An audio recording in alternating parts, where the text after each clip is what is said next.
Existe uma técnica específica para jornalismo esportivo ou jornalismo é jornalismo e esporte é apenas uma subdivisão do jornalismo, no qual devem ser aplicadas todas as técnicas consagradas no bom jornalismo? Eu queria passar a palavra. Bom dia, é um prazer estar com vocês aqui. É uma pergunta interessante, porque se fala em técnicas, e a técnica que eu costumo dizer que a universidade, ela te dá o embasamento cultural. Eu sou a favor do diploma no jornalismo, acho bacana você ter uma universidade. Agora, você aprende fazendo, você aprende com a tua experiência, aprende com o teu dia a dia e principalmente com a tua dedicação. Eu acho fantástico o jornalismo, você tem vários talentos, vários tipos de perfis diferentes de pessoas que trabalham no jornalismo. Mas nenhum deles tem sucesso, obtém sucesso, se ele não tiver esforço, dedicação e principalmente amor àquilo que ele faz. Principalmente jornalista esportivo. Aqui em Brasília, é curioso, a gente não tem um esporte tradicionalmente forte, né? Mas em outros centros você vê o final de semana, que é onde cada empregador, cada empregado normal de uma firma está em casa com a sua família, o jornalista esportivo está trabalhando. Então, no momento que você poderia estar com o teu filho que está de folga na escola, com a tua esposa que está de folga no trabalho dela, muitas vezes você está numa escala 1 por 1. Então, a primeira técnica, entre aspas, que eu considero para o jornalista é a paixão que ele tem por isso. O cara, para ser jornalista esportivo, muitas vezes ele é encarado como um ser menor por outros integrantes do jornal, né? Não é considerado uma editoria menor. E, na verdade, é o cara que é versátil. Você vê grandes jornalistas de várias editorias importantes para o jornal, como Nacional, Política, que tiveram a formação dele no esporte. Eu posso citar aqui um monte deles, né? Vários jornalistas que começaram no esporte e desenvolveram a sua carreira em outras áreas. Então, eu acho fascinante a maneira como o esporte te abre portas. Te abre portas para todas as áreas. Você vai trabalhar num evento como a Copa do Mundo, você imagina que você vai trabalhar só com futebol. É um engano terrível. Você que acha que trabalha no segundo caderno, na editoria de artes, na cidade, na economia ou na política e acha que a Copa do Mundo não vai bater a sua porta, é um terrível engano que você vai começar a conhecer a partir de agora na Copa das Confederações. É um evento que mexe com tudo, com todas as editorias do jornal. Tudo que acontece, absolutamente tudo, do tráfego à bola no fundo da rede, ela é capaz de mexer com você, principalmente num país como o nosso, que é o Brasil. Então, você tem que estar preparado para saber um pouquinho de cada coisa, porque um entrevistado importante pode passar na sua frente e num evento tão restritivo, tão cheio de regras, tão cheio de credenciais, day passes e credenciais para uma zona mista de entrevista, uma chance como essa pode não passar 2 vezes na tua frente. Essa é a principal técnica. Bom dia a todos, obrigado pelo convite. Eu não falei com o Carlos Eduardo, mas eu tive uma dúvida quando eu criei em 2010 eu criei uma pós-graduação em jornalismo esportivo na FAAP, em São Paulo. E coordenei essa pós-graduação durante 1 ano e meio. E chamava pós-graduação em jornalismo esportivo. E aquilo, para mim, era um problema, e eu falava para os alunos na primeira aula que eu discordava do nome jornalismo esportivo. Mas a gente acaba ficando meio sem opção né, de criar um outro nome, de criar um outro rótulo, né? Então, o jornalismo esportivo acaba ficando mais fácil, todo mundo entende. Mas eu discordo desse rótulo, como eu discordo de jornalismo político, jornalismo econômico, ou o jornalista político, jornalista econômico, né? Eu acho que o que a gente tem ou o que a gente deveria perseguir, eu acho que é o ideal para a profissão, para o repórter, para o jornalista, é o jornalista que trabalha com esporte, o jornalista que trabalha com política. Porque amanhã você pode não estar trabalhando com aquilo, né? Então, acho que você precisa, e agora respondendo a sua pergunta, e porque acho que as técnicas que você tem no jornalismo esportivo, no jornalismo político, no jornalismo econômico, são as mesmas, né? É que em cada área, de repente, você puxa mais para um lado ou puxa para o outro. No jornalismo esportivo, você tem que apurar da mesma forma, com o mesmo cuidado, com a mesma atenção. Você precisa enfim, checar a informação. É preciso ter depois uma edição cuidadosa. É preciso, antes de tudo isso, um planejamento também bastante cuidadoso. Mas, em base, no geral, as técnicas são as mesmas. Eu acho que no jornalismo esportivo, existe alguma técnica para o jornalismo esportivo, para o jornalista que trabalha com esporte? Eu acho que existem algumas fórmulas que você vai aprendendo com o tempo e que são bastante úteis e que funcionam no jornalismo esportivo e que talvez ficassem ridículas se você usasse em outras áreas. Então, escrever com emoção, né, que inclusive é um dos temas de uma mesa hoje mais tarde. Eu acho imprescindível, em alguns momentos, você escrever com emoção. Você não é um robô. O jornalista esportivo está ali vivendo. Você está, muitas vezes, imerso num evento. E eu acho que até o leitor espera que você transmita ali um texto com emoção. Então, a emoção é uma técnica do jornalismo esportivo que você tem que utilizar, às vezes, quando faz sentido, é claro, né? Não é no jogo da primeira rodada do Campeonato Paulista, mas numa final de Copa do Mundo é difícil você não se deixar levar pela emoção. Então, eu acho que a emoção é uma ferramenta que você pode usar no jornalismo esportivo. A observação, embora, de novo, seja algo que você tenha que usar, é fundamental em todos os ramos do jornalismo. Eu lembro sempre de uma história, eu cobri Fórmula 1 durante 8 anos para a Folha de São Paulo. E eu viajava para todas as corridas e tudo mais. E é sensacional, é legal, é bacana, você viaja, conhece o mundo e tal, mas chega uma hora que aquilo cansa, porque é uma corrida cada 2 finais de semana e eu tive o azar dos 8 anos que eu cobri 5 títulos do Schumacher. Então, não tinha mais notícia, né? Se eu olhava para o paddock assim e falava... O que eu vou escrever hoje? Tem que mandar 3 matérias para o jornal, né? O que eu vou escrever hoje? E eu lembro que teve uma corrida na Austrália, que era lá a 1000ª vitória do Schumacher, e não tinha nada o que escrever sobre aquela vitória, mas, por coincidência, eu estava atrás do pit wall ali, onde ficam os chefes de equipe da Ferrari, no momento que o Schumacher venceu, e eu vi um abraço legal entre 2 integrantes da equipe que, naquele momento, estavam estremecidos. Então, eu abri meu texto em cima daquilo, porque era uma coisa diferente. Então, foi em cima da observação. Por isso que eu acho e sou um defensor de que, hoje em dia, você consegue escrever 90% das matérias que você escreve no jornal sem viajar. Mas aqueles 10% fazem uma falta danada. E os 10% é você estar observando ali e vendo. Enfim, acho que tem uma série de técnicas, mas... para não ficar falando aqui durante 1 hora, acho que as técnicas são as mesmas, mas você pode puxar uma coisa ou outra em determinados momentos no relato esportivo. E James, você tem o que a dizer para nós do Guardian? Como é que a coisa funciona? Thank you very much for having me, to Carlos Eduardo and everyone. I would say that the sports news cycle is arguably as fast as any news cycle that exists.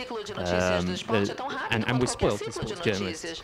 We're spoiled by having a fantastic array of things to write about. There may be repetition, but there's always something of rich detail that we should always be searching and striving to produce. I would say that the skills associated with the sports journalist more so than anything else, coming part with the speed, I would think, and that comes also with the advent of the internet as well. Speed and accuracy are just 2 of the most important things. There is an ongoing race, as was mentioned earlier on, in the race to be first. with the news release. But there's no point being first if you're wrong. And you just have to make sure that you're accurate, strong, and speedy to the very best of your ability. I think one of the hardest things in sport is because there is so much news, and with this speed as well, it's the opportunities for long-form journalism, these sort of long, interesting, emotional pieces about certain sports. The opportunities are becoming harder and harder to get them, I think, because of the demands that are being put on by editors such as myself and for my colleagues. And I think sort of journalism as a whole, sports journalism as a whole, has to really be cautious in this sense. Readers still want huge, long pieces that really stir the soul, stir your emotions. And I think we can't just let the speed and the viciousness that comes at times with the news cycle with sports overtake that.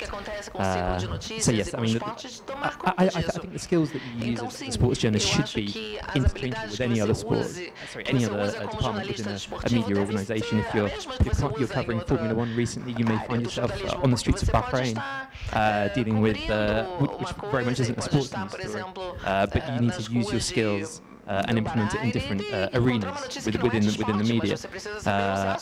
I mean, myself, we predominantly cover football more than anything else, but most of the time the stories aren't about football. It's about corruption, it's about ill-discipline, and this goes on in lots of other sports, and it can get a bit depressing at times. You want to write positive stories about sports and fantastic achievements, and at the same time the audience and the reader desire can often be very great for the more negative aspects that go on in sport, and I think we have to be sort of, again, cautious in trying to balance out what is coming with that.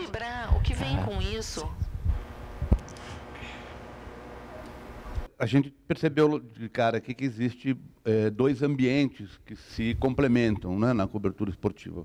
Ou seja, não se pode abandonar as técnicas tradicionais de jornalismo e tal, mas o componente emocional é muito importante. E eu queria saber a avaliação de vocês, assim, qual é a tendência desse tipo de componente emocional?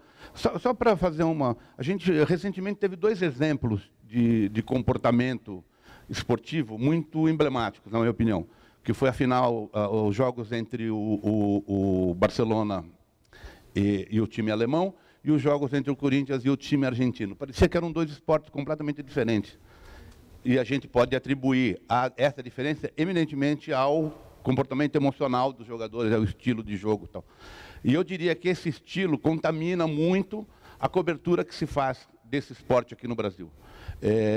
Como que vocês avaliam que esse tipo de interferência vai pontuar na cobertura jornalística, posto que é uma cobertura que não é mais para o time, não é mais o jogador escrevendo para o torcedor, o jornalista escrevendo para o torcedor do Corinthians ou contra o torcedor do Boca Juniors, mas sim para o mundo todo, tá certo? Então eu acho que é importante a gente ter uma avaliação desse tipo de comportamento que vai predominar no jornalista brasileiro. Qual é a avaliação de vocês e a visão de fora do nosso convidado? Eu acho que depende muito do veículo também. A gente tem no Brasil, por exemplo, o Lance, que é hoje o grande jornal esportivo no Brasil, dedicado ao esporte. O Lance é um jornal feito para torcedor. E ele é abertamente feito para torcedor, declaradamente feito para o torcedor. Então, você tem um jogo do Flamengo no domingo, o Flamengo vence e a manchete ali na segunda-feira vai ser boa Mengão, vai Mengão, vai ser algo nessa linha, e um texto muito puxado para o torcedor, né? E que é feito para o torcedor, é feito até para um torcedor de uma faixa etária menor, enfim, de um adolescente, alguém que está gostando, está começando a gostar do futebol, está começando a entender o futebol. Para quem escreve, como eu, para a Folha de São Paulo, Jorge, para o Globo, para quem escreve no Guardian, você tem uma responsabilidade ou um approach diferente. Você tem que manter um equilíbrio. Acho que a questão da torcida, acho que isso já está bem sedimentado, acho que já está bem forte hoje nos grandes jornais, né? Você tem que sempre buscar esse equilíbrio.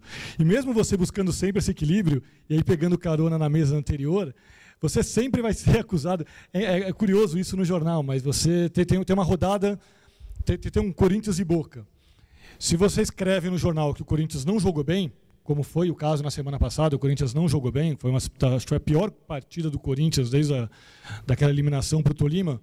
No dia seguinte chove e-mail, antigamente era carta quando eu entrei no jornal, mas agora chove e-mail e chove tweet, chove Facebook, de você é palmeirense, o jornal é palmeirense, o jornal sempre foi São Paulino e tal. Então, porque você escreveu que o Corinthians jogou mal. Acho que o próprio torcedor sabe daquilo, mas para ele é muito mais fácil acusar a imprensa de ser clubística, partidária, de tomar um lado da situação. Isso não falha. Isso acontece o tempo inteiro, acontece em São Paulo, acho que acontece no Globo, acontece no Guardian, acho que acontece no mundo inteiro.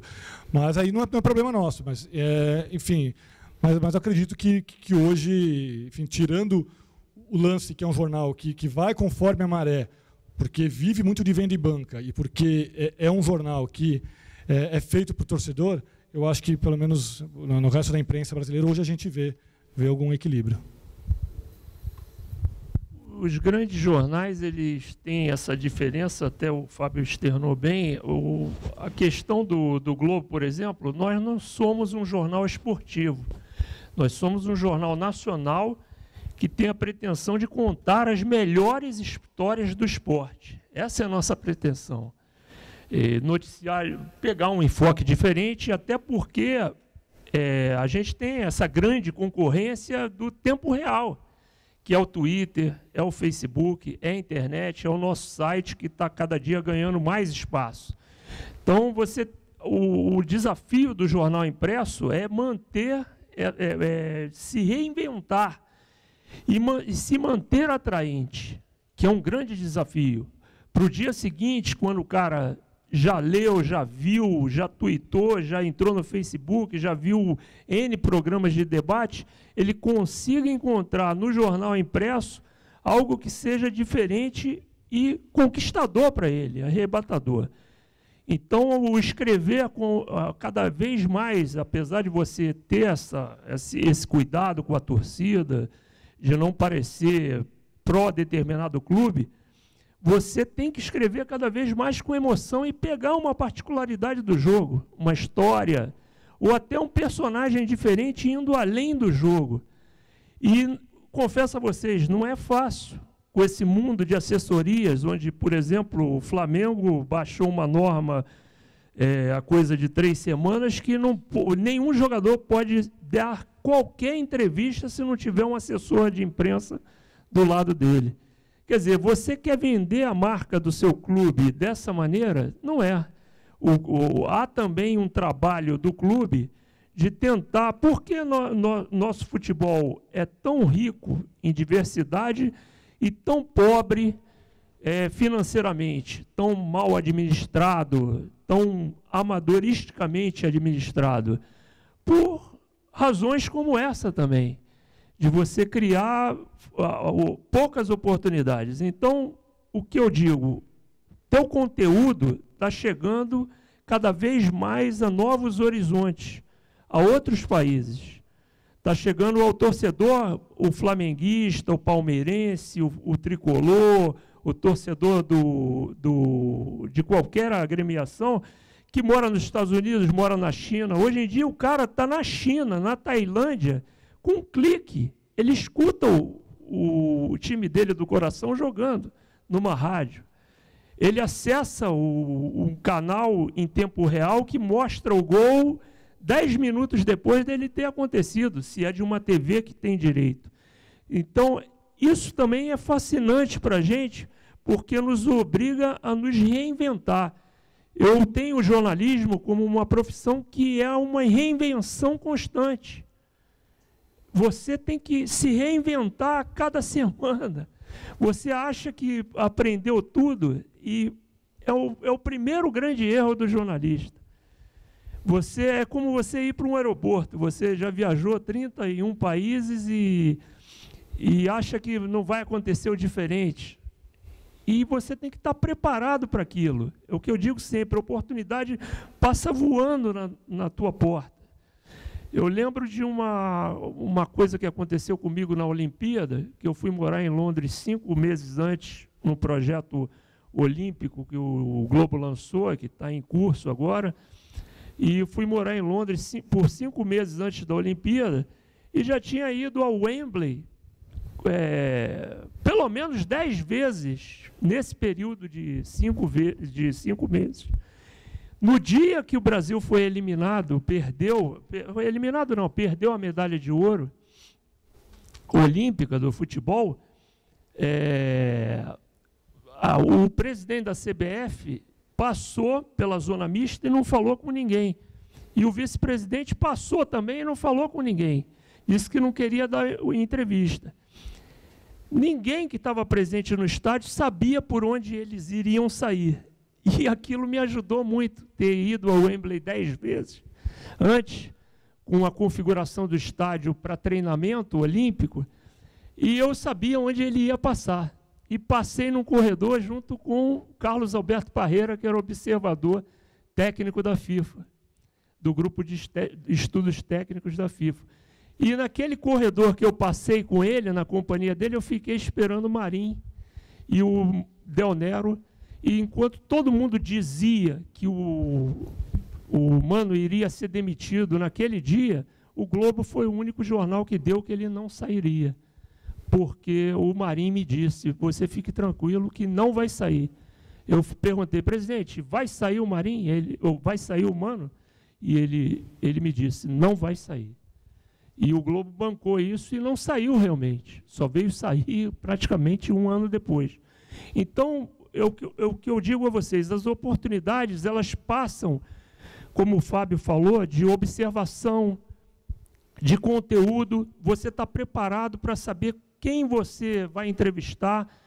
Isso é um flash, tudo é momento. E, às vezes, a oportunidade não passa na tua frente 2 vezes. E você tem que estar preparado para noticiar bem, com emoção e sem esquecer o conteúdo correto.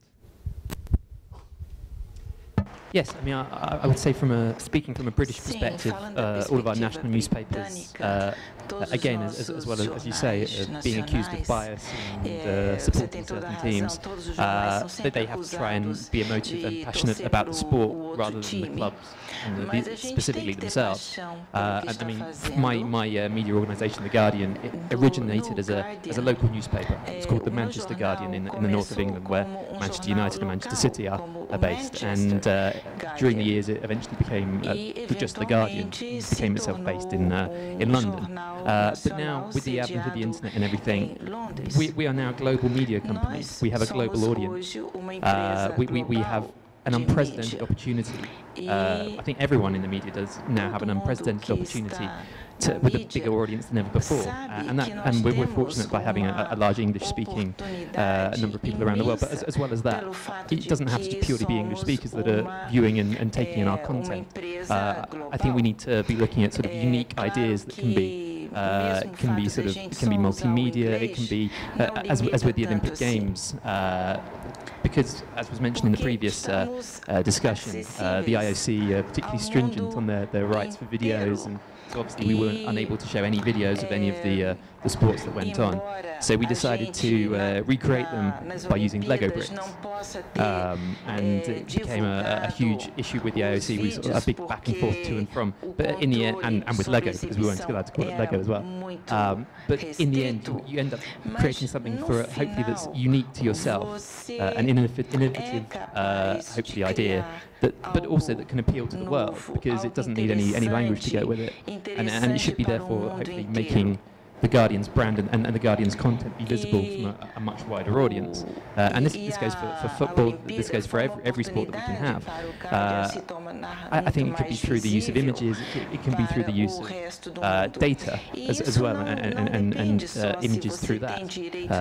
Analysis such as that. It can be audio slideshows, such as with the London Olympics, we used a lot of audio slideshows to show the before and after of all of the Olympic Village, as much as you could probably do with all of the stadiums that have been built here in Brazil for the World Cup and will be for the Olympics too.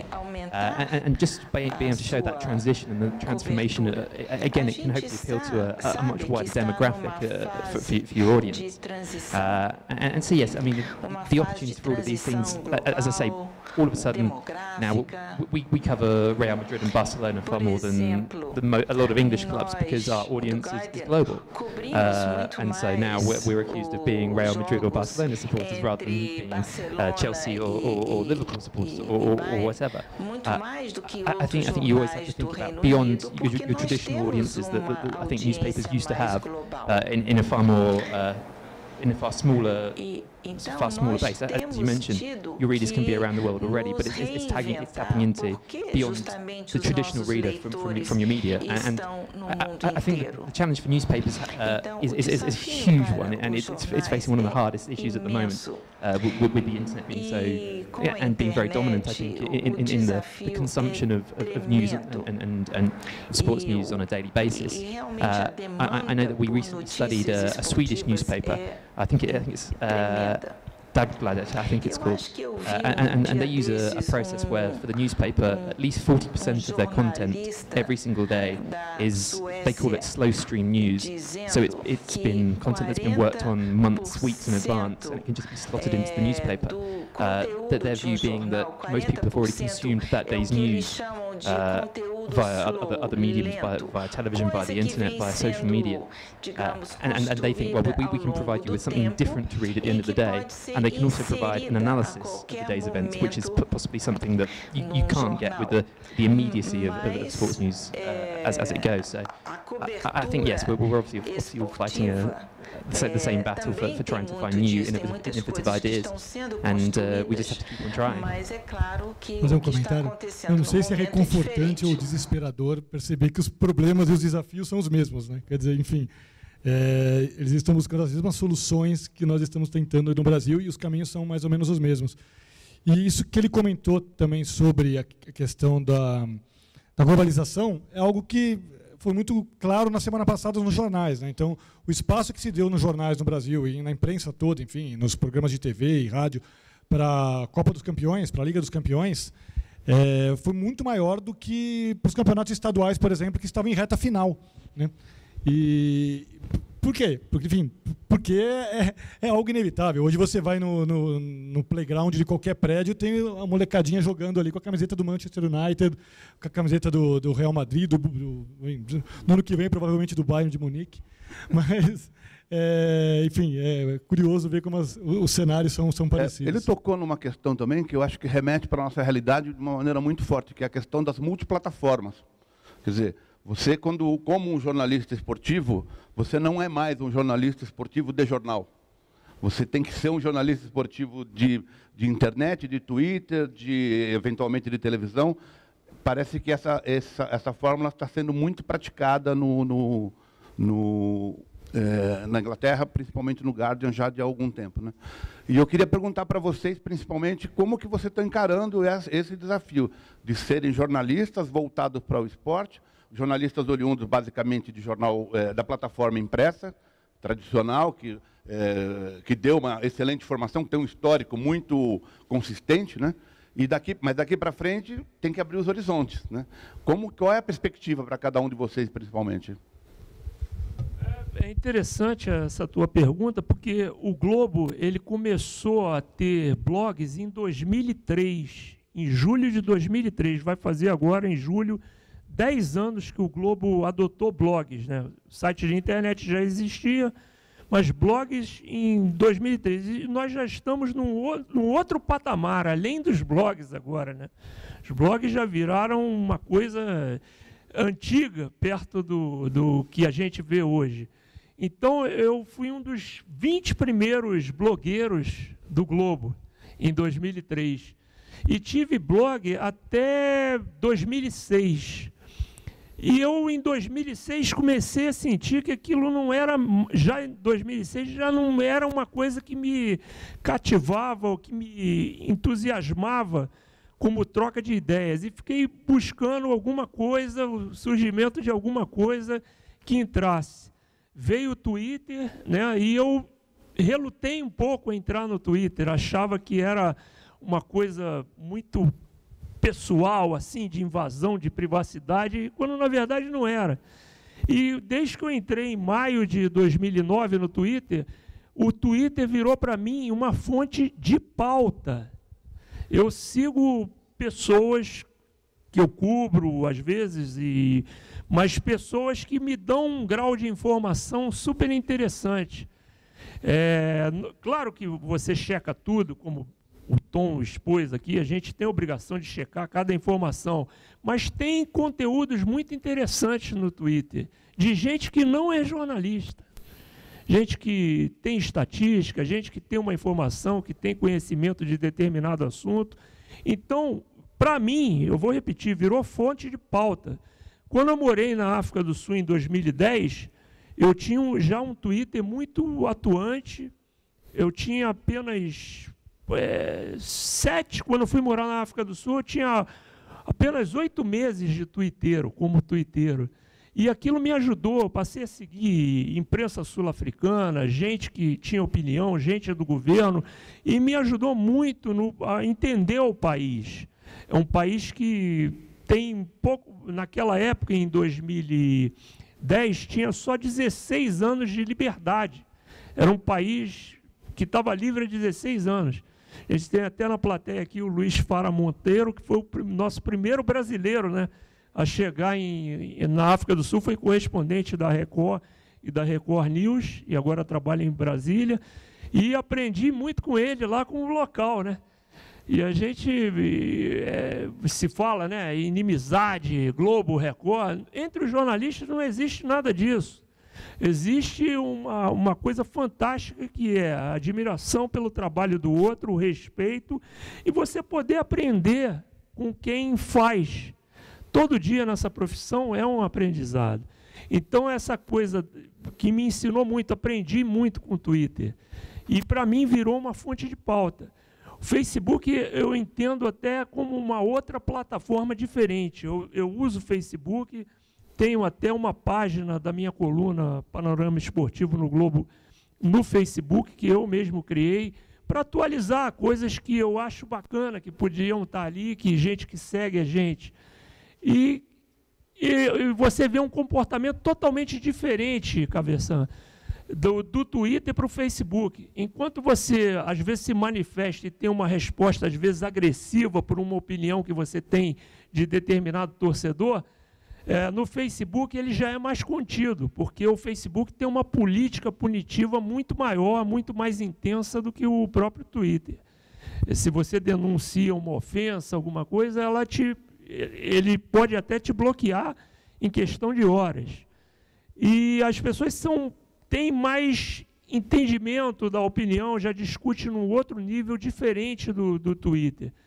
A gente costuma dizer que no jornalismo esportivo de futebol, você tem o torcedor de todos os clubes que dizem você é flamenguista, e os flamenguistas dizem que você é anti-Flamengo.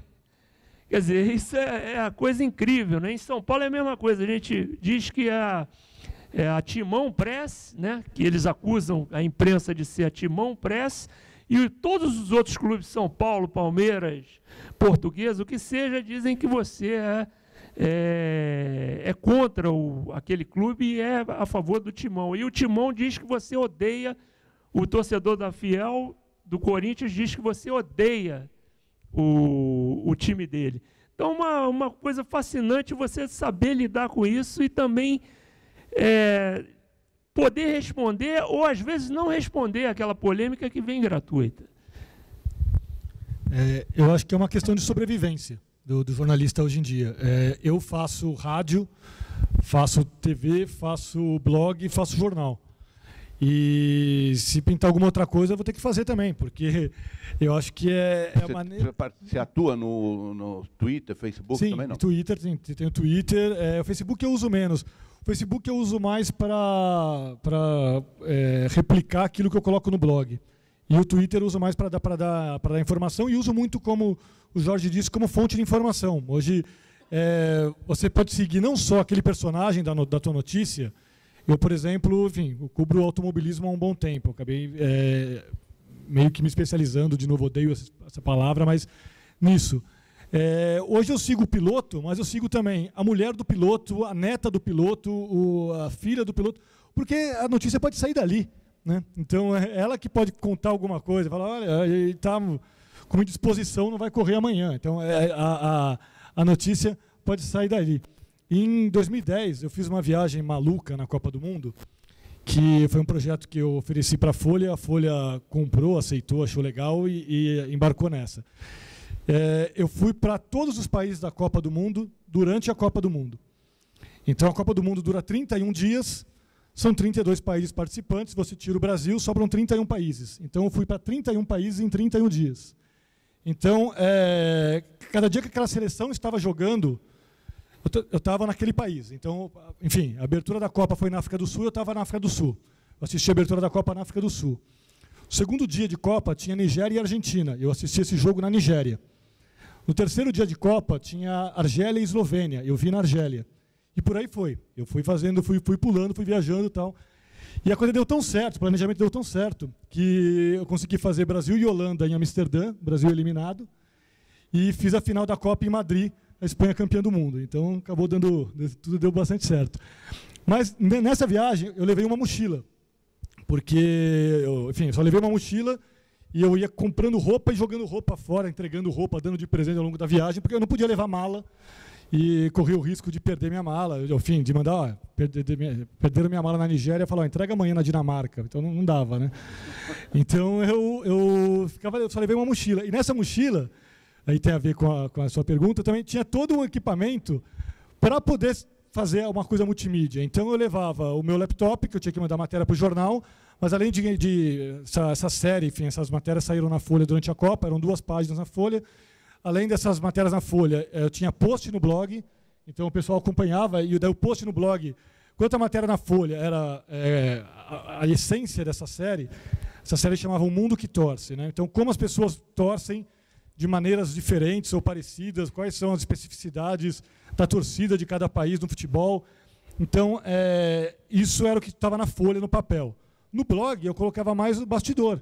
Então, olha, cheguei hoje na Eslovênia, meu hotel é uma porcaria, não consegui almoçar, fui fazer a matéria tal, vou sair agora que eu tenho que pegar um voo para outro lugar. Então, no blog era essa coisa mais de bastidor.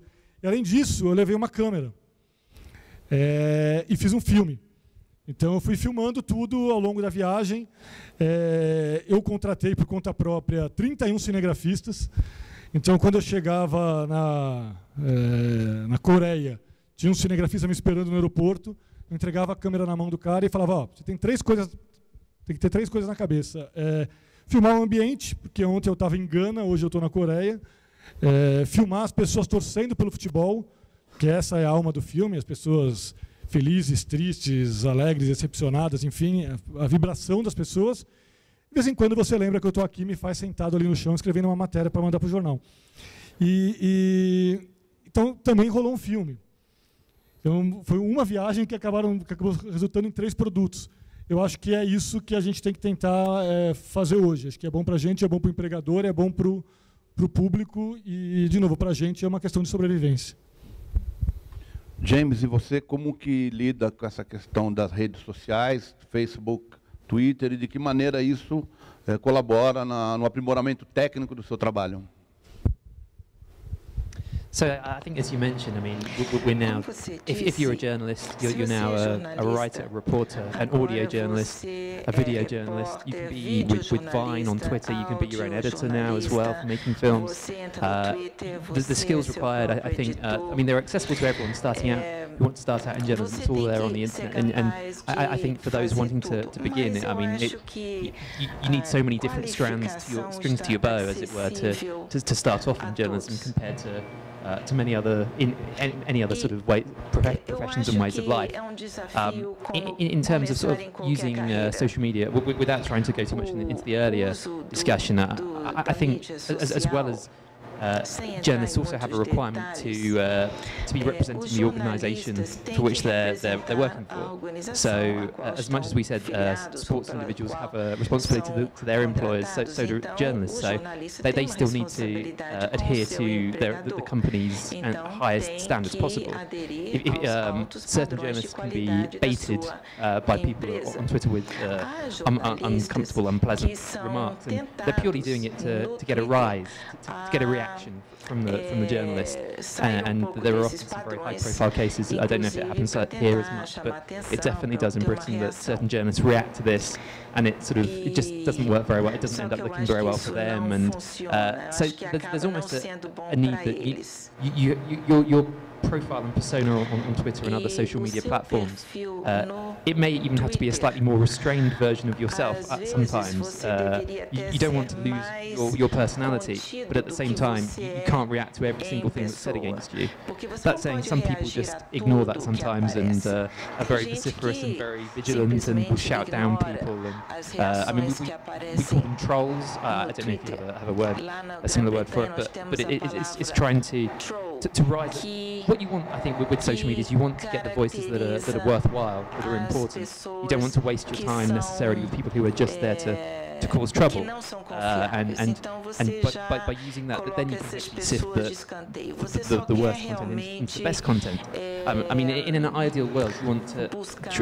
We try and preach open journalism, which is trying to bring the reader and the user into your journalism to enrich it, to improve it, to attain the greatest standards possible. Because as much as readers often think that they know more than the journalists, and with so much with the width and depth and breadth of every subject within sport, I think the audience and the reader can be very, very useful and very worthwhile and very important participants within that.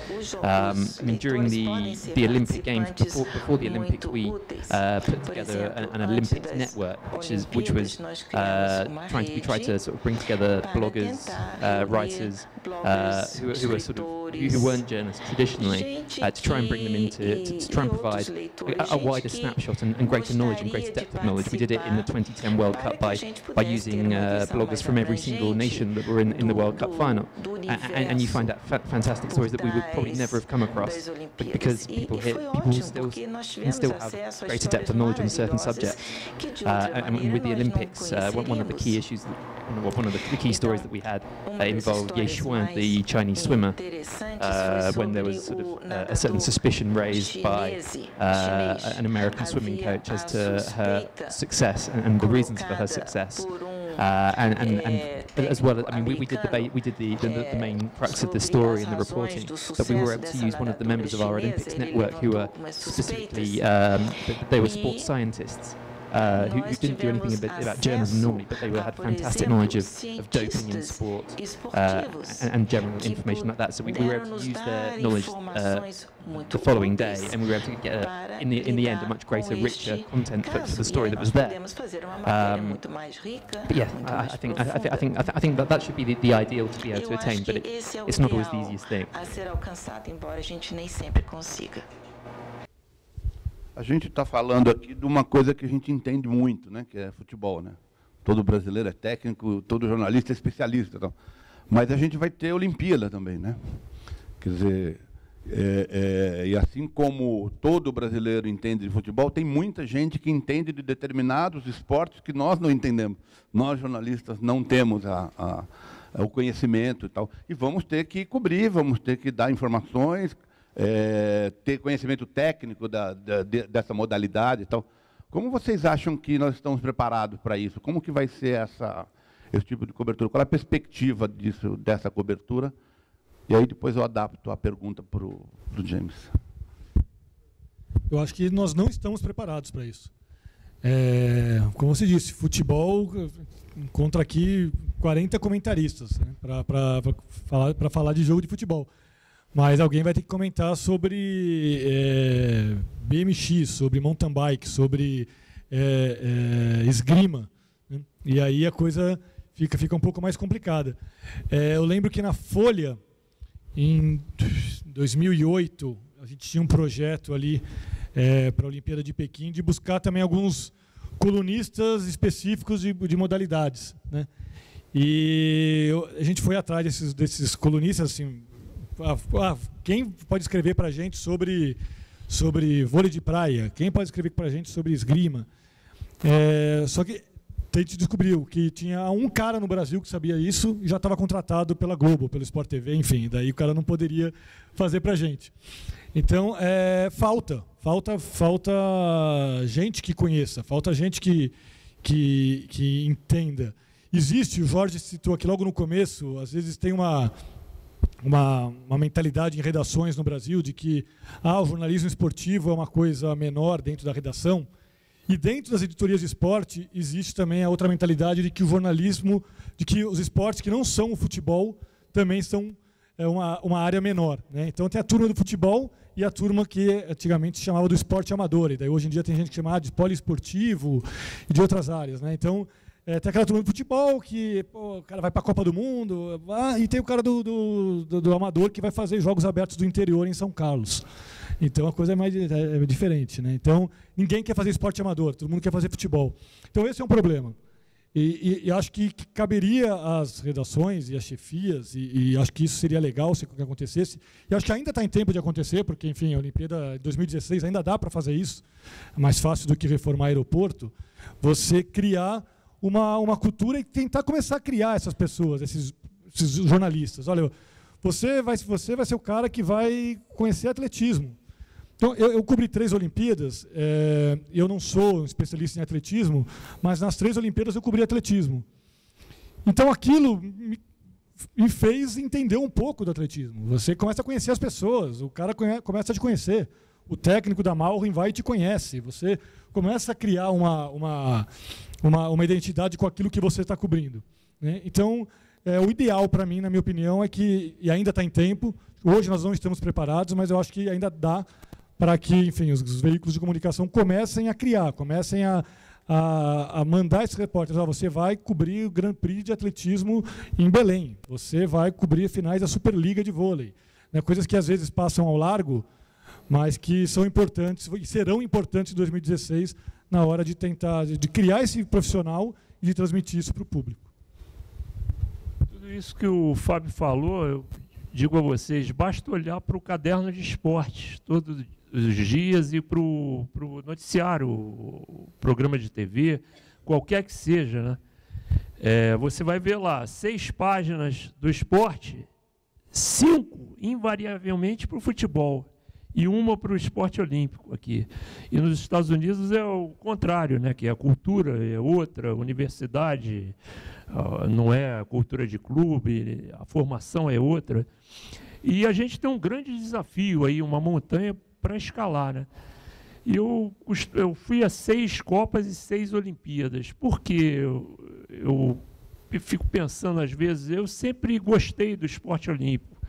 E hoje eu estou como responsável, embora adore futebol, faço uma coluna que tem 70% de noticiário sobre futebol, com o meu companheiro que é de futebol, Maurício Fonseca.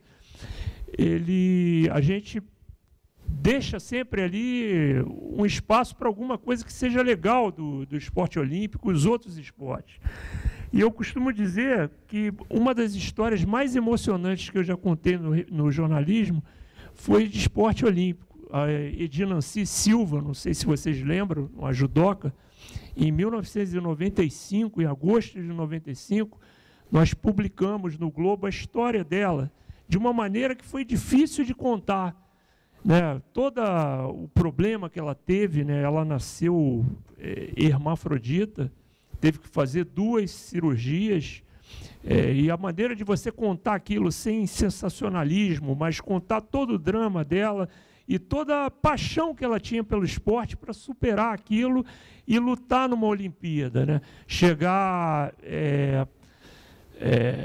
8 meses depois, ela conseguir lutar numa Olimpíada, que foi a de Atlanta. Ela se classificou na categoria pesado, que era acima da categoria dela, meio pesado, e foi uma história emocionante. A gente contar depois como foi a aprovação, Aquilo, depois que o Globo deu aquela matéria, o Fantástico foi fazer matéria com ela, todos os jornais, aquilo criou um problema tal que teve um jornal popular de São Paulo que publicou no dia que ela ia fazer a cirurgia, a Edna Si cortou o saco. É uma coisa deprimente, né? E aquilo criou um problema tão forte, assim, o desenrolar daquilo, né, daquele caso. Depois, o Globo, eu ganhei um prêmio por causa daquela matéria, e depois a maneira como foi conduzida pela imprensa é que foi triste.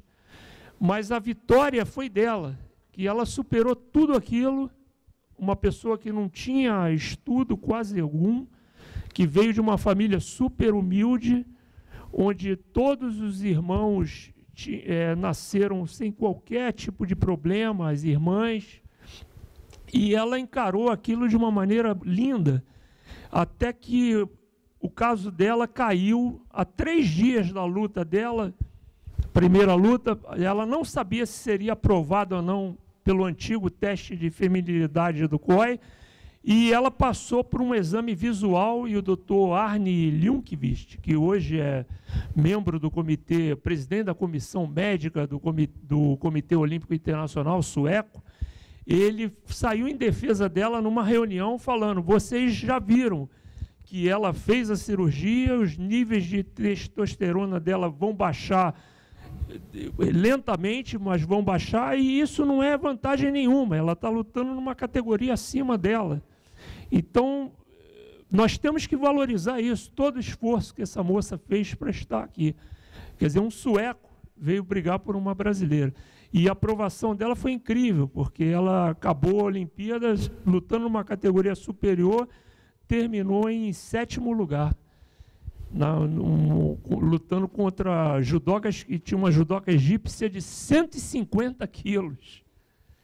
E ela pesava 70 naquele tempo era o meio pesado feminino era 75.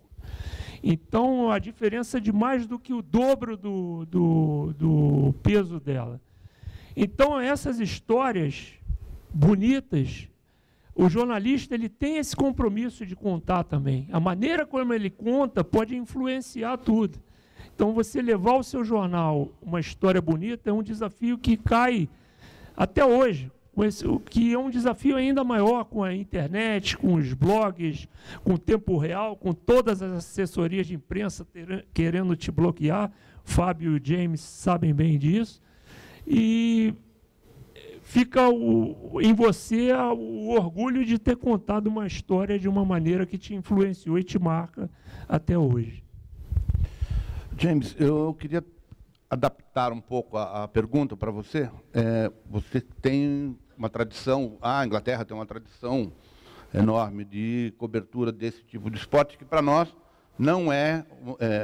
Na verdade, vocês têm os dois lados, tanto no futebol, que são apaixonados como nós, né? Mas na questão dos esportes olímpicos, nós não temos essa tradição que vocês têm, e vocês vêm de uma Olimpíada. Então, eu gostaria que você nos desse qual a sua opinião, qual seria o melhor caminho para nós, profissionais de imprensa, nos prepararmos para dar uma cobertura que leve em consideração esses elementos mais humanos das histórias, mas também que não peque pela leviandade técnica, digamos assim. Yes, I mean, as I said, the best stories at the Olympics in 2016, apart from Brazil winning the football, the men's and women's tournaments, will not be football. And as you said, I mean, I can only, having come off the back of London, and it's preparation. You just have to spend so much time in the years, the months running up to the event. For so long, it feels like a juggernaut running towards you. This overwhelming thing that you just won't be able to grasp. And for us, in terms of all the individual sports, yes, we were quite fortunate, I think, because we already have athletics correspondents who write lots of things about that tennis correspondent and boxing correspondent, but at the same time there are just so many sports. One evening it might be a taekwondo competitor winning for her late mother.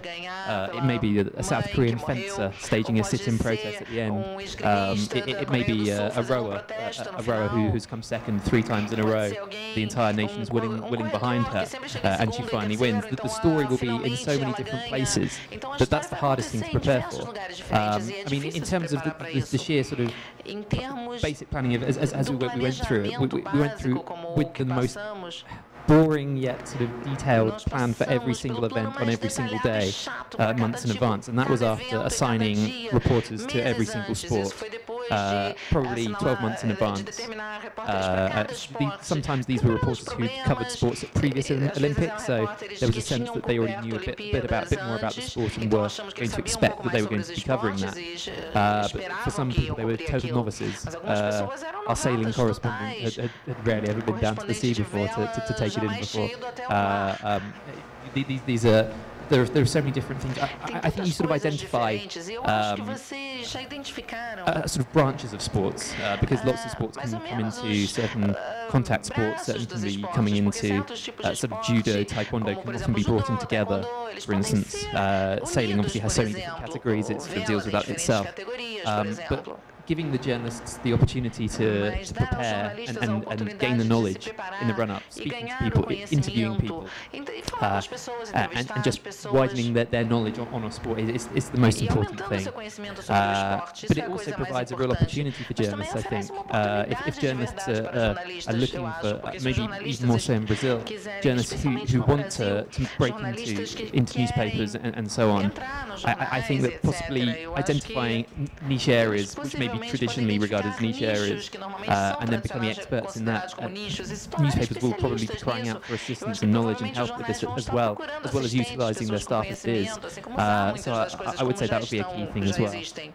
But having people planning on a daily basis, trying to, you do to the best of your abilities, you try and identify where the news is going to be 6 months in advance. You try and say, well, that this is going to be our country's most famous Olympian going for a 4th gold medal. It might be Brazil on this certain day. It's going to take something serious to knock a Brazil game off the front page on that certain day if it's later in the competition. So you can plan these things out to a certain extent. But having the individual journalist's knowledge on those sports is where it will come in when the most unlikely thing happens and you had no prior expectation. That's where the importance comes in, and again, by giving them the time and opportunities, that's where they'll get as I mentioned, the emotion and the best stories out of it, and that will hopefully be the most rewarding journalism for you in the end. You still have plenty of time, it's still years away, but at the same time, the juggernaut is coming. Vou contar uma historinha. Em Atenas, sobre essa coisa que ele estava dizendo, James estava falando sobre às vezes a notícia não vai ser aquela, ou a melhor história do dia não vai ser aquela do ouro previsível do Brasil na Olimpíada, né? Em Atenas, a matéria mais legal que eu fiz na Olimpíada de Atenas, que foi a matéria mais legal que eu fiz nas 3 Olimpíadas que eu cobri, foi sobre levantamento de peso. Uma coisa, eu nunca tinha visto uma competição de levantamento de peso, mas não sei se o Jorge lembra, mas o Pelé da Grécia era um cara do levantamento de peso. E construíram um ginásio em Atenas só para esse cara. Construíram um ginásio, investiram uma grana pesada ali para esse cara ganhar o ouro. O roteiro todo era aquele cara ganhar o ouro, ia ser a grande festa da Grécia e tudo mais e tal. E esse dia eu falei para o jornal, olha, eu quero fazer esse levantamento de peso. Imagina, levantamento de peso, vai sair uma notinha desse tamanho no jornal, imagina. Eu falei, não, mas é história, eu contei a história. Pô, mas olha, isso que ele tinha estudado um pouquinho, né, antes de apresentar essa pauta. O jornal falou, tá bom, então vai fazer o levantamento de peso.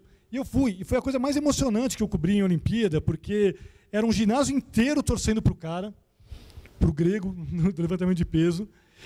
E eu nunca tinha visto uma competição de levantamento de peso. De novo, como se precisasse de um especialista, enfim, não haveria no jornal, mas estava lá vendo. E aquele ginásio em silêncio para o cara levantar o peso, para tentar ganhar o ouro. Anos de preparação, o ginásio construído em volta dele, o ginásio lotado, e o cara derrubou o peso e não ganhou. e foi a maior tristeza do país. Acabou, foi o maracanazo deles, foi o cara do levantamento do peso ali na Grécia. Então, acho que isso ilustra bem o que o James estava dizendo, que às vezes a notícia não está ali no óbvio, no ouro, no Bolt, né? Está no cara que vai levantar o peso, ou está na chinesa que lutou em Pequim, da esgrima. Enfim, então isso essas histórias são bem bacanas, mas para isso, para descobrir essas histórias, você precisa estudar, você precisa pesquisar, você precisa ele falou de 20 meses, anotei aqui, 20 meses antes, o repórter escalado por esporte. Eu vou dizer lá no jornal, olha o que o Guardian fez, porque acho que é esse o caminho. Porque você não vai encher todas as páginas do jornal com histórias bacanas, tem que ter o resultado, a avaliação do desempenho, como foi o treinamento do badminton. Sim, mas uma página, abre aquele dia, parece uma história que mereça, você merece. O resto e a Olimpíada, Caversan, tem uma outra particularidade diferente da Copa do Mundo, que a Olimpíada, você convive diariamente com 6, 7 histórias que seriam tranquilamente a tua manchete da página de esportes olímpicos ou até do jornal, do caderno de esportes, naquele dia. 6, 7, você vai cobrir de manhã a eliminatória da natação, acontece o cara da Guiné-Bissau nadando lá, cachorrinho, e a história é que em Sydney valeu mais do que qualquer medalha de ouro daquele dia. O Eric Mussambani, né, da Guiné-Bissau, que tinha aprendido a nadar 30 dias antes da Olimpíada e entrou na Olimpíada por sistema de cotas. Então aquela história foi fantástica, aquilo foi a capa do caderno de esporte do Globo, contra todas as medalhas que aconteceram no dia. Então foi um negócio abissal, assim, uma coisa incrível, um mergulho no que é a Olimpíada. Então você está com uma história, vira para o teu chefe, tem uma manchete de amanhã. Uma hora depois aconteceu uma outra coisa que o teu colega está cobrindo, que é espetacular, como essa história do levantamento de peso. Então a gente vai ter que se preparar muito bem para isso. Eu não vejo a maioria da imprensa esportiva brasileira preparada para isso, por causa desse foco no futebol. Talvez venha, pode parecer paradoxal um pouquinho, nós estamos fazendo história também, nós somos apenas o 4º país na história que vai ter sediado Olimpíada e Copa do Mundo da FIFA, que são os 2 eventos mais vistos da face da Terra. Então, só o México, a Alemanha e a própria nação americana. Então, a gente tem a Copa primeiro. Talvez fosse mais legal que a Olimpíada fosse primeiro no Brasil para incentivar essa cultura. Eu acho que a gente vai começar um pouco tarde.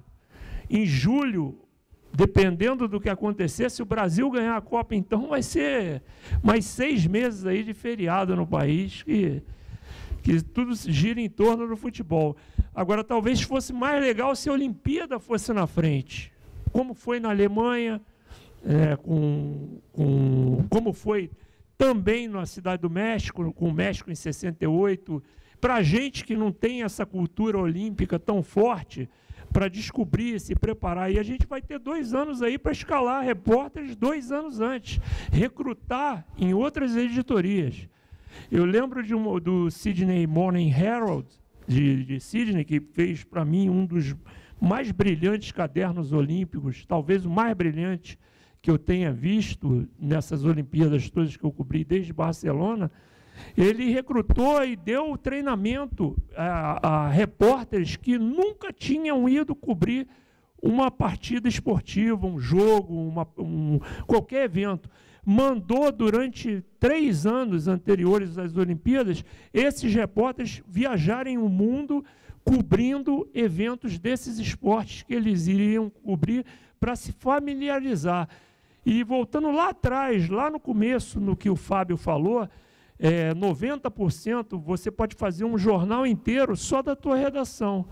Mas o 10%, eu diria até 5%, do que você vai fazer de diferente e vai marcar a tua presença no momento que você está no evento. É fundamental você estar no evento. E hoje em dia se pensa muito na economia, desde que inventaram a participação dos lucros no jornalismo, o jornalismo ficou em terceiro plano. Primeiro a participação do lucro do chefe, do gerente disso, e depois é o jornalismo. Então, esses 5% te ajudam demais. E vou contar uma rápida historinha aqui para te dizer por que isso é importante. 2009, maio de 2009, 31 de maio de 2009, dia que as 12 sedes da Copa do Mundo foram anunciadas pela FIFA no Congresso das Bahamas.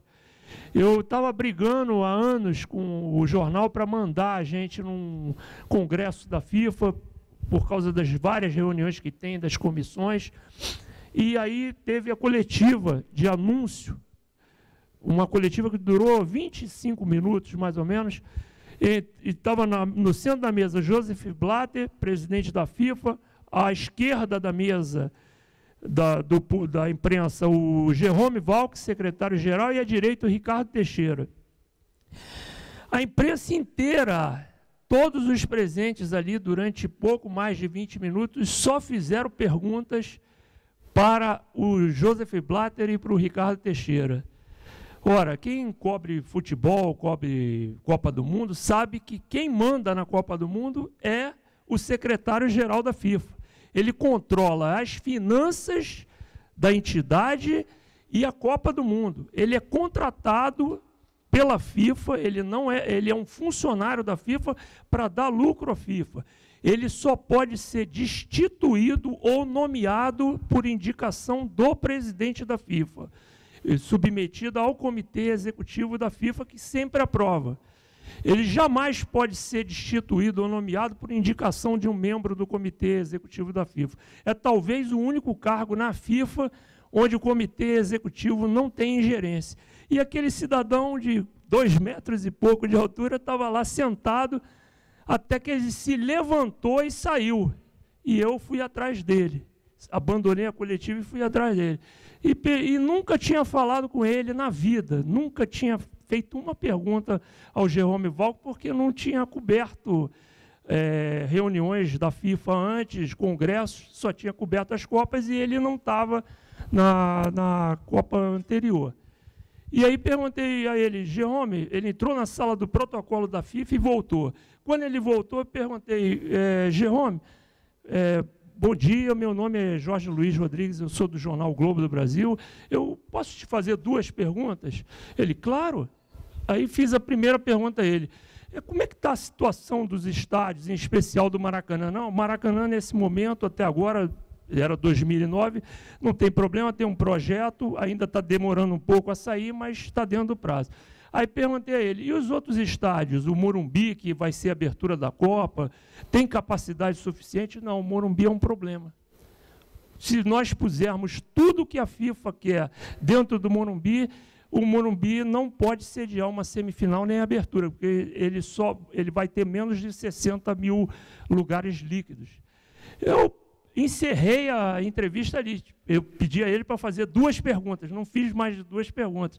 Ele ainda ficou esperando. Acabou, o meu lead estava ali. Eu liguei para o jornal e falei, é o estádio de abertura, não tem condição, a FIFA vai rifar o estádio. E nós demos, o Globo deu isso.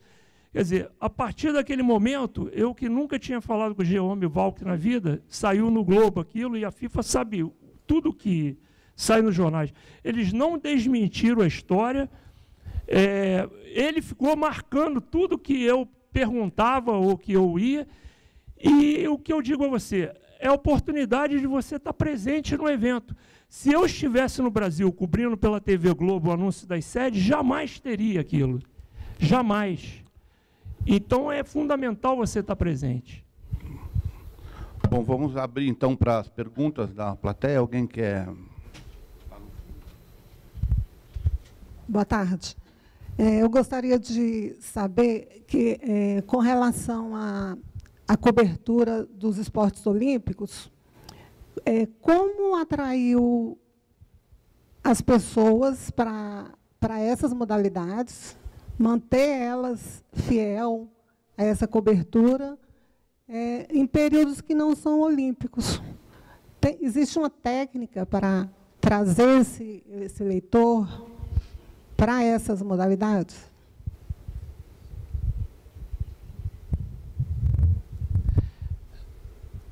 É interessante a tua pergunta, porque a gente vê um boom olímpico quando vem a Olimpíada, né? Chega a Olimpíada, o ano olímpico, os jornais vendem cotas de patrocínio, dão cadernos, dão revistas, dão tudo, e depois da Olimpíada é uma página, e você fica brigando com o teu editor. Hoje eu tenho uma história fantástica, vamos lá, tem um furo, tem uma história bonita, e é uma briga permanentemente entre o futebol e o restante dos esportes. A gente costuma até brincar que a nossa editoria é um ambiente super saudável, né? Uma coisa bacana, assim, não, de você lidar o dia a dia, você conviver com isso, trabalhar fim de semana, feriado, você tem que ter um ambiente bacana. E a gente costuma chamar o esporte olímpico, nós do esporte olímpico, de Chechênia, sempre bombardeada pela Rússia.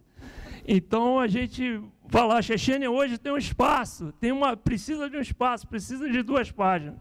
E isso você só vai fidelizar, eu acho que atrair o espaço do noticiário contando boas histórias, tendo notícias exclusivas. É difícil você brigar com a internet. Se você vai a uma coletiva, organiza uma coletiva sobre esportes olímpicos, não adianta você abrir o Globo amanhã com que tá tudo no Globo Esporte, está tudo no UOL, está tudo no site do Globo, está tudo no Lancenet, no Estadão, o que seja. Então, você tem que buscar coisas que atraiam o teu leitor dentro daquele mundo. Então, você só vai conseguir isso tendo boas fontes, bom relacionamento com esses atletas, conhecendo um pouco mais, seguindo, procurando fazer como o Fábio até falou, seguir a mulher do piloto, a filha do piloto, a nora, o que seja. E as histórias vão nascendo aí. Às vezes, no próprio Twitter, tem um desabafo de alguém contra a situação. O caso do Arthur Zanetti, que foi num desabafo de um parente no Twitter que surgiu toda essa queixa dele. Então, o que a gente vê as mídias sociais, elas não são inimigas, elas são aliadas, nossas aliadas hoje. E te dão a possibilidade de conhecer outros perfis, você acompanhar esses sites, você vai reverberar, noticiar várias coisas, você vai dar publicidade até na tua mídia social, o atleta vai te seguir, vai te respeita, porque você é um cara sério, que não vai ficar em cima do muro com dirigente, com isso, com aquilo. Então, eu acho que é uma soma de fatores que a gente vai ter que trabalhar muito mais intensamente agora, porque vai ser uma cobertura totalmente diferente. A gente vai jogar em casa. Pela primeira vez, a gente vai jogar em casa. E cria aquele friozinho na barriga. Você tem que ganhar o jogo. Você tem que mostrar que aquilo é atraente para o teu leitor e conquistar mais leitores. Então, é um baita desafio que a gente tem pela frente. Eu acho que é até uma discussão. O jornalista deve ajudar essa ou aquela modalidade, ajudar, né, esse verbo. Não, eu acho que não. Né? Eu acho que a gente tem que reportar.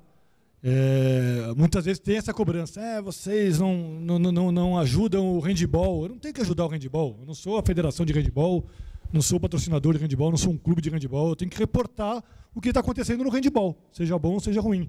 Né? Então, o que eu acho... Sim, é que se precisa... Então, como vamos acompanhar o esporte nesse período entre Olimpíadas e apresentar essas modalidades? Eu acho que a gente tem que mostrar o que são essas modalidades, porque essas modalidades vão, em algum momento, cruzar com a vida de quem está lendo o seu jornal. Né? Porque daqui a 3 anos vai ter uma Olimpíada e daí vai existir ali um interesse para saber sobre que time é esse de handebol do Brasil, que está avançando, enfim... Então, mas não acho que a gente tem que dar a visibilidade para ajudar o esporte. Né? Eu acho que a gente tem que dar visibilidade quando houver algo ali naquele esporte, naquela modalidade, que merecer essa visibilidade.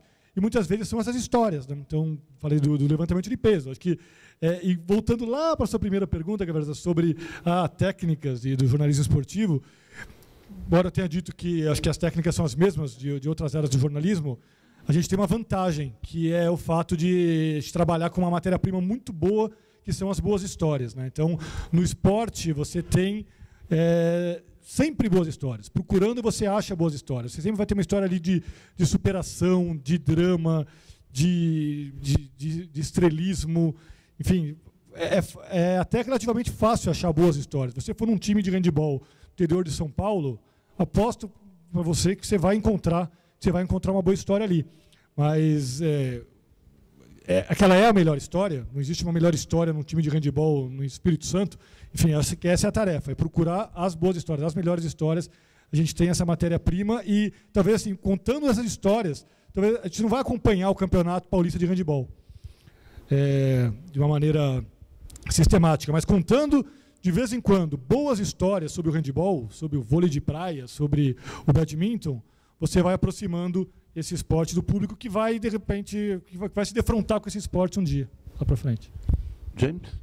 I would say that there's a real danger with the media of making it into a self-fulfilling prophecy. If we don't write about it, and then it will get smaller, and then the argument becomes, why should we write? It's even smaller, and it's smaller, and it's smaller. As you mentioned, I think it's important. Every media organisation is a commercial entity still, and no newspaper owes any sport anything. At the same time, I think if you're a journalist or a reporter assigned to that sport, say in the 12 months in the run-up to the Olympic Games, you want to be fighting your corner. You want to be sort of trying to argue and say, well, these are the great stories, and telling your editors why you should be running the stories, as you say. And I mean, one of the sports that probably has succeeded more in Britain more in the last 2 or 3 years, and it's aligned a little bit with domestic success. Everyone likes to read about successful teams from their own country, but at the same time, the sport of cycling has risen in profile hugely, and this comes down to absolutely phenomenal writing, phenomenal stories, story-getting, fantastic reporting, and almost willing both editors, challenging editors to think and just read fantastic stories, and then for the editors then to produce compelling newspapers, compelling online content, and that has, in the reverse of the self-fulfilling prophecy, made it more successful. That won't work with every single sport, and I mean, we're the same as anything else. We get criticised as soon as the Olympics finished. Where's your taekwondo content? Where's your fencing content? They're just, at the moment, there just aren't the stories there for us to do that, and you do feel guilty with it, and it comes to a wider sense of not just the individual sports. I think it comes into male and female sports coverage as well. That there's definitely not enough coverage of women's sports. I mean, this might be discussed at a later time. But I think that, as well as everything going on with the Olympics, there will still be an incredibly voracious news agenda of news going on anyway. Football will still be going on in the years running up to it. Before the London Olympics, we had Euro 2012, the football tournament, which would be on a level of the Copa America standards within a month before. So you had huge resources being lined up onto that as well. At a key point when everyone is saying, well, why aren't you focusing on Olympic sports? The Olympics is about to come to you, but at the same time you've still got, which for us is one of our biggest events in every 2-4 years. So I think there's probably a responsibility on the journalists. There's still a responsibility on editors being vigilant and remembering about these things. And there probably is also I think the sport is also needs to try and fight its corner as well, as much as possible.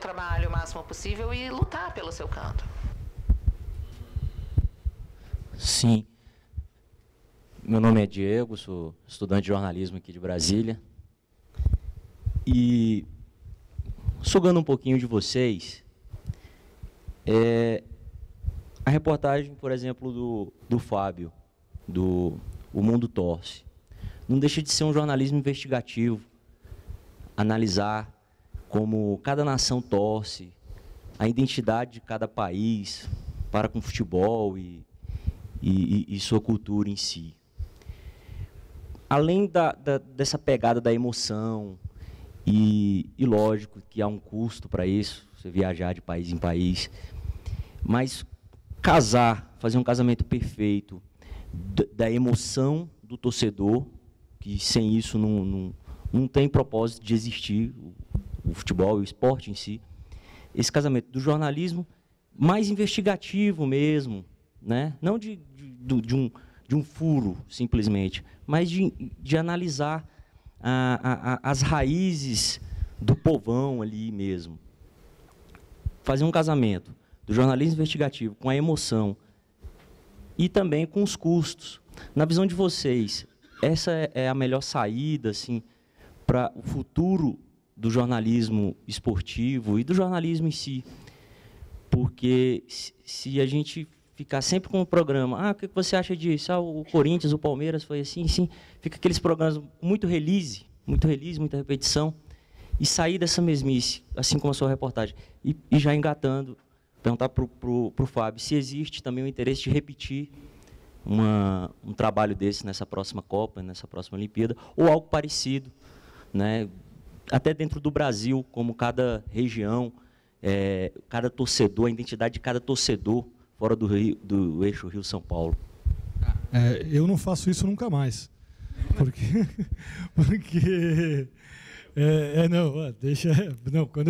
quando eu paro para pensar, eu falo, nossa, que loucura, não dá. Eu não faço nunca mais. Mas e talvez às vezes a fórmula que já se esgotou, enfim, foi feita uma vez, né? Então, acho até que no Brasil vai ser legal você acompanhar como cada região do país vai ver a Copa do Mundo, mas acho que isso é natural, isso vai acabar acontecendo naturalmente. Sobre qual é a solução para o jornalismo esportivo, eu nem digo jornalismo investigativo, acho que aquilo ali foi um jornalismo de observação, de contar histórias. E aí, volta ao que eu falei agora há pouco, acho que a solução é contar boas histórias. A solução é contar boas histórias. Se existe essa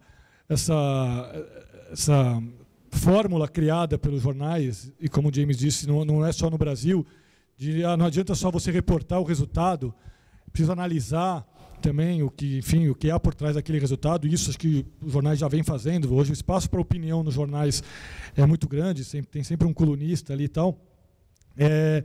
Além disso, eu acho que a outra parte da solução é você ir atrás de boas histórias. E acho que foi isso que eu tentei fazer ali. Envolve um custo, fazer jornalismo de qualidade não é barato. A gente falou aqui como vale a pena você estar no lugar, acompanhando, você está ali vendo o que está acontecendo. Então, falando aqui no mundo ideal, outra expressão que o James usou, acho que seria isso. Você tem um caderno de esportes hoje, um programa de esportes na TV, enfim, no rádio, enfim, que mostre o resultado, que tenha uma análise por trás daquilo e que conte uma boa história ali, né? Quem é aquele personagem? Quem é aquele cara? Quem é aquele Romarinho que fez um gol no Boca? Quem é o cara do levantamento de peso? Enfim, contar essa história. Acho que talvez a solução, talvez esse seja o caderno do esporte, esse seja o programa, enfim, que o fã do esporte queira ver.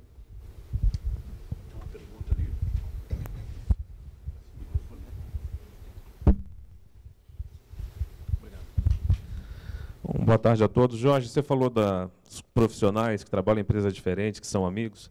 Eu lembrei de um fato aqui, quando eu cheguei na Copa das Confederações lá em Joanesburgo, até o hotel da seleção, com a minha equipe, e o Rodrigo Paiva, assessor de imprensa da CBF, olhou para o microfone da TV Record e falou assim, poxa, Luiz, você é gente boa, mas a Record é terrível, né? Porque a Record estava promovendo aquelas denúncias contra o Ricardo Teixeira. Eu virei para ele e falei, Rodrigo, você também é gente boa, mas a CBF é mais que terrível. E aí ficou um clima ruim. E eu achei que o problema fosse só com a gente. E conversando com colegas da TV Globo, repórteres conceituados da TV Globo, que são do esporte, da editoria de esporte, alguns reclamavam também do clima ruim que é cobrir a seleção brasileira. Eu queria ouvir de você, do Fábio, experiências, se vocês sabem de outras histórias, de outros comportamentos. O Dunga chegou no aeroporto de Joanesburgo, nós fomos recebê-lo, ele nem deu bom dia para a gente. Por que é tão ruim esse clima e o que você sugere quais são os principais desafios que a CBF poderia derrubar para que houvesse um trabalho melhor de cobertura da seleção brasileira em relação à imprensa? Não sei se o Fábio tem alguma experiência, talvez até mesmo na Fórmula 1, esse problema de cobertura com a organização, com a confederação, e se o James também tem algum exemplo lá no Reino Unido. Eu não cubro seleção brasileira diretamente, né? Eu só nesses eventos, assim, você está num evento, foi cobrir, eu morei na África do Sul, Dunga foi visitar, ele chegou lá, passou por nós todos, brasileiros, estávamos esperando no aeroporto, de manhã cedo, e ele não falou. E chegou, depois foi para o sorteio lá no Sun City, também não falou. E todo mundo publicou isso. Eu acho que as pessoas têm que publicar isso, né? Quando todos os treinadores passaram, falaram com todo mundo, o Dunga foi o único que não falou. No dia seguinte mudou, ele veio procurar a imprensa e veio conversar com a gente, um papo aberto, ali meio aquele off, né, que costuma dizer, mas surgiram notícias. Então, eu acho que você também tem que mostrar isso. Eu acho que o torcedor quer saber como é que é o comportamento da seleção. Agora, eu acho que vai acontecer um fenômeno diferente já aqui na Copa das Confederações, que isso é uma coisa que eu falei muitas vezes sobre isso, até na coluna também.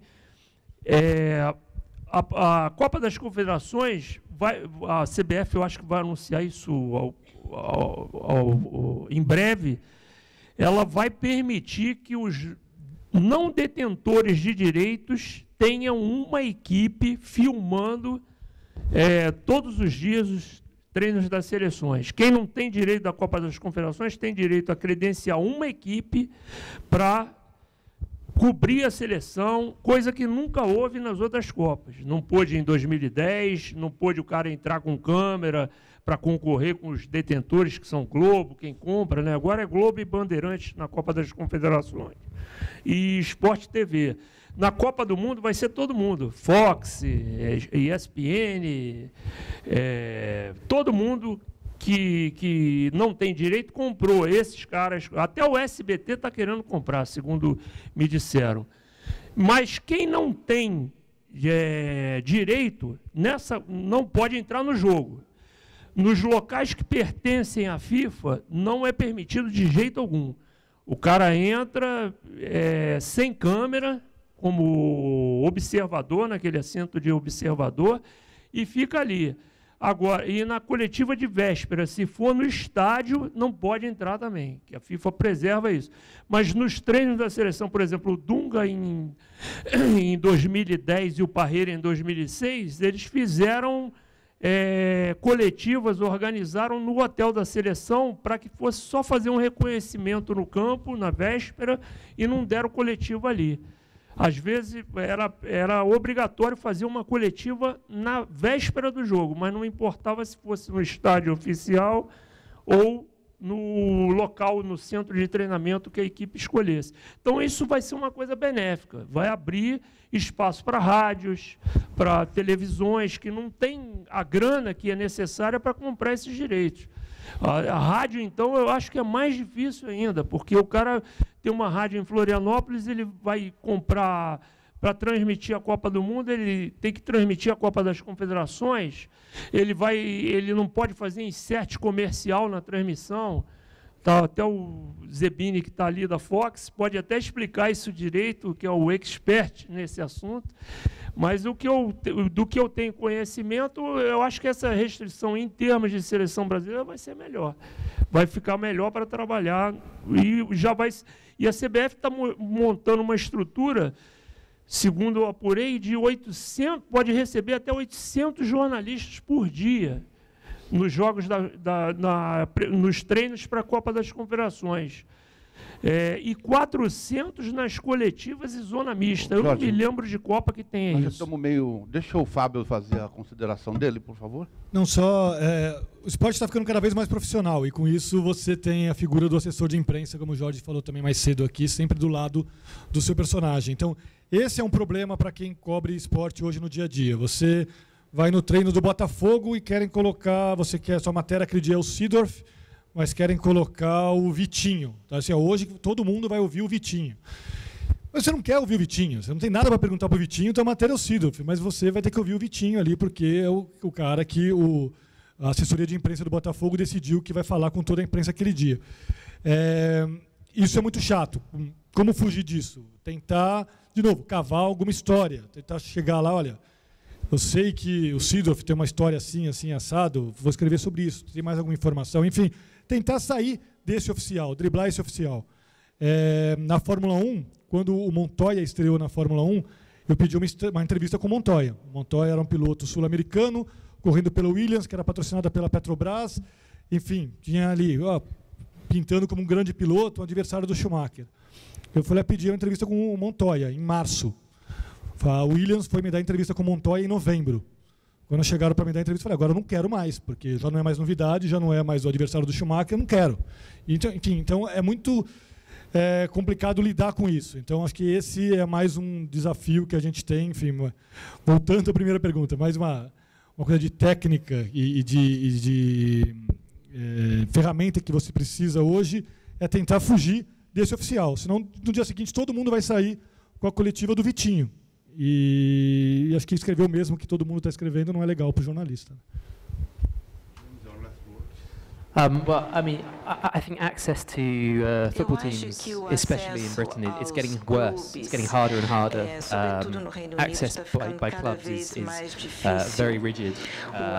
Journalists are being banned by the clubs from entering and reporting and going to games all the time. In the last couple of weeks in England, there was a story written about Newcastle by one of the main newspapers, and they've subsequently banned them from going to any game. And you go to Manchester United, for instance, and the manager Alex Ferguson, he's banned everyone bar 2 journalists that attend. He's particularly fond of a ban, and that's even if what is written is correct.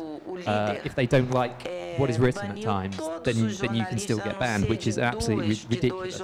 It seems, and that's a big issue. There's also a case if something negative is written about a certain player or predominantly with a manager, that manager then won't come to a press conference. He'll send out his youth team manager, a very inferior figure, punishing the press, punishing the media. And this is a very serious thing. I think it's a very worrying trend that's increasing. Less so with the national team. It sounds very positive with the CBF. I think that's good. But I think there's definitely a worry in terms of access. Also in terms of getting interviews with players. There's also an issue that comes with clubs are very keen to promote commercial activities tied in with interviews. Be it in photographs wearing branded clothes, be it by having a mention within the copy.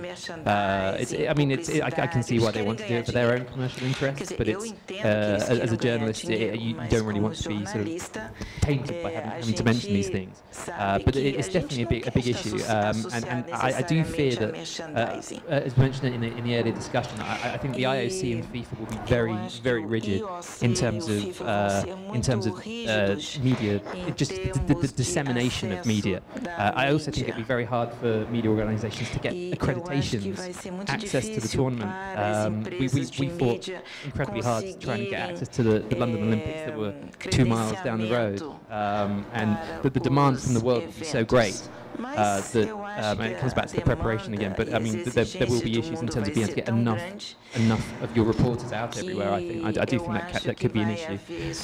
And yes, going back, I do worry that it may be a losing battle at times, but I think it might get worse before it gets better with both FIFA and the IOC potentially. Ok, muito obrigado a todos pela paciência e pela presença, nossos convidados. E espero que tenha sido útil essa conversa para todos. Obrigado.